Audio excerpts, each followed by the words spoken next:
தமிழக அரசின் கலைமாமணி விருது பெற்ற அறிவியல் தமிழறிஞர் மனவை முஸ்தபா இன்று உடல்நலக் குறைவால் உயிரிழந்தார். அவருக்கு வயது 82. அறிவியல் தமிழ் வளர்ச்சியில் தம்மை முழுமையாக ஈடுபடுத்திக் கொண்டவர் தமிழறிஞர் மனவை முஸ்தபா. அறிவியல், தொழில்நுட்பம், மருத்துவம், கன்னித்துறை சார்ந்த 8 கலைச்சொல் அகராதிகளை அவர் வெளியிட்டுள்ளார்.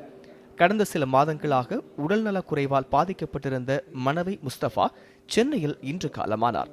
இதையடுத்து சென்னையில் உள்ள அவரது இல்லத்தில் வைக்கப்பட்டுள்ள அவரின் உடலுக்கு அரசியல் கட்சியினர், தமிழறிஞர்கள் உள்ளிட்டோர் மாலை அணிவித்து அஞ்சலி செலுத்தினர். எப்பொழுதுமே அவர் சொல்வது ஒன்றுதான், இயல், இசை, நாடகம் என்று 3ஆக தமிழ் இருந்தாலும் 4ஆவதாக நாம் நினைக்கக்கூடிய அறிவியல் தமிழ்தான் உண்மையாகவே முதல் தமிழ் என்று அறிவியல் தமிழை தனது மூச்சாக எண்ணினார்.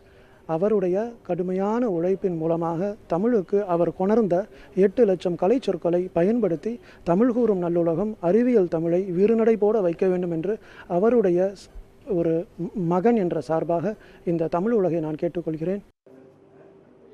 தமிழக அரசின் கலைமாமணி உள்ளிட்ட 40க்கும் மேற்பட்ட விருதுகளை பெற்றுள்ள அறிஞர் முஸ்தபா சுமார் 8 லட்சம் அறிவியல் தமிழ் கலை சொற்களை உருவாக்கியுள்ளார்.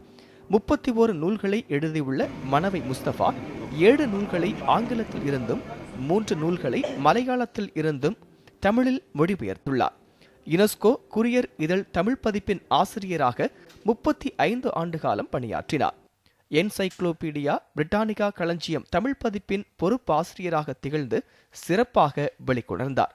எம்ஜிஆர், கருணாநிதி, ஜெயலலிதா ஆகிய 3 முதல்வர்களால் 5 விருதுகள் அளிக்கப்பெற்று பாராட்டப்பட்ட ஒரே தமிழறிஞர் மனவை முஸ்தபா என்பது குறிப்பிடத்தக்கது.